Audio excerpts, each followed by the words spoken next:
Good evening here already. It's after 6 o'clock here in South Africa, and as you can see behind me there is still some sunshine, but the sun is going down at the moment. So just to have some nature behind me, it's always better. But we're back again in the seventh part already in the self-care series, and today we're going to talk about learning how to say no without feeling guilty. Now that is very important, because too many times you say yes to every request you get in order not to hurt your feelings of your family member, a friend, a co-worker, or even a boss. But at what cost? Now I'm not talking about saying yes to something once or twice because, and you can fill that in. No, it's at consistently saying yes to others even though you don't want to do it. You already have a workload that you don't know what to do with, or even though you had planned to do something else altogether. So yes, there is a cost involved, and that cost is often your own health or well-being, your own sanity, and even your peace of mind. So this is also a very important part of self-care, as all of them are. So when you do this at the expense of your own peace and health, you are going completely against all the principles of self-care. It's good to realize that you're only human, that you can't possibly make everybody happy. I always say even a clown doesn't make everybody happy. So yeah, and I'm not saying you're a clown, by the way, but just making a point. Somebody said if you want to make everybody happy, sell ice cream, and I think even that is impossible. But saying yes to everything sets you on a collision course to stress and happiness, even total burnout. And it's very, very bad for your physical and emotional health, because all of it suffers. Physically, mentally, spiritually. You will get negatively affected if you keep saying yes all the time when you really should say no some of the time. So saying no is actually defined as disagreeing or not to accept something. Most people feel pressure to consent, to give into every request, and would rather be like one of those plate spinners with too many plates, which eventually looks like a Greek wedding with an enormous amount of broken plates strewn across the floor, rather than to turn somebody down, regardless of whether they are left without any time for themselves. So don't be like that plate spinner. Don't have too many plates there that that Greek wedding is coming to you to. But it's just a simple example. But so often we do things and it's pleasing, and it's not just because of the certain personality you have. I mean, we know in the DISC profiling as a behavior consultant and trainer, behavior analysis consultant, the S people in the DISC who are very reserved, but they like to have everybody happy, and they go all out to please people. And I mean, they've got the professions like coaches and trainers and teachers and those kind of people in the people business, if you like. And also when you look at learning styles, the visual, audio, and kinesthetic, is the kinesthetic people who often also don't know how to say no, But it is more than that, because there is people in all walks of life. But for some people and some personality and some learning styles, of course, it's easier to say no. But still, quite often people find themselves in that position.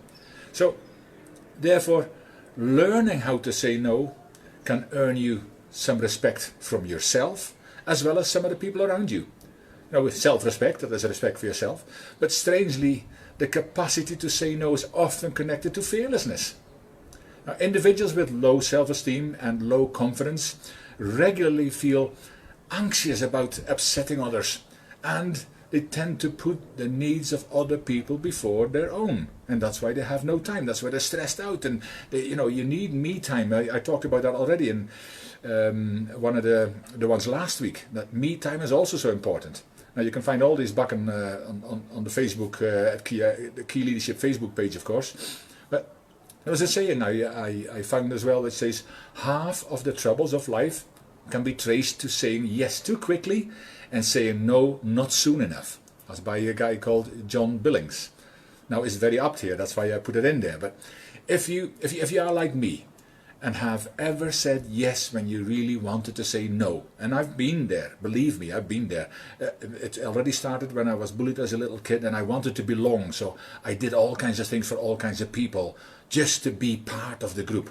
So I get it, but the real question is, how do you say no without offending the other person, or in worst case, even lose your job? Now here I found another quote by somebody, and it was by an anonymous person, but I like this as well, because it says, I refuse to please others at the expense of my emotional well-being, even if it means saying no to people who are used to hearing yes. Now that's another wonderful quote that really fits in there, but I cannot just talk about saying no, that it's good for you. I want to give you 7 things to take into consideration when you are on the brink of saying yes again. And the first one is actually, no, you can't please everyone. I just mentioned that already, but tell yourself it's impossible to please everyone. Saying yes all the time can be draining, and you need to draw the line when and how to say no. Now, it may feel like you're disappointing others by saying no, but if you constantly say yes, people will take advantage of you more and more, because I'll give it to her, give it to him, because they'll do it anyway, and they don't know what the stresses are that you're going through because what they've put you under. And the second one is, reflect and prepare yourself to say no, because yes, you can prepare for that. The best strategy here is to have measures in place ready to say no. So you can have some kind of script or a prepared decision-making structure that should help you to have a valid reason for saying no. Now, you also need to take your time and think about the request. Now, do you have time? Is it advantageous to you? What are the risks of saying yes or no? Be firm without coming across too harsh. Then the third one is, avoid details. See, in saying no, it's best to keep your reason short and simple, because if you go into the details, you can run the risk of being talked out of your no and into an insincere yes. And then you're into trouble again. The fourth one is, know the things people use to get you to say yes. Now, see, because you have said yes so many times, the other person knows exactly what to say, to do, to turn your no into a yes. So recognize this manipulative, because it's manipulative tactic, and keep you cool and stand firm in your decision. The fifth one is the very simple one, just say no. Not maybe or possibly, just plain no. Because there is power in being direct, as that's where there is no room for misinterpretation. Now, in most cases, those wishy-washy versions of no are always translated into yes by the other person. And once again, be firm and just say no. 2 simple letters, N-O. What part of no don't you understand? You don't have to go that far, but you get this. The sixth one is offer an alternative.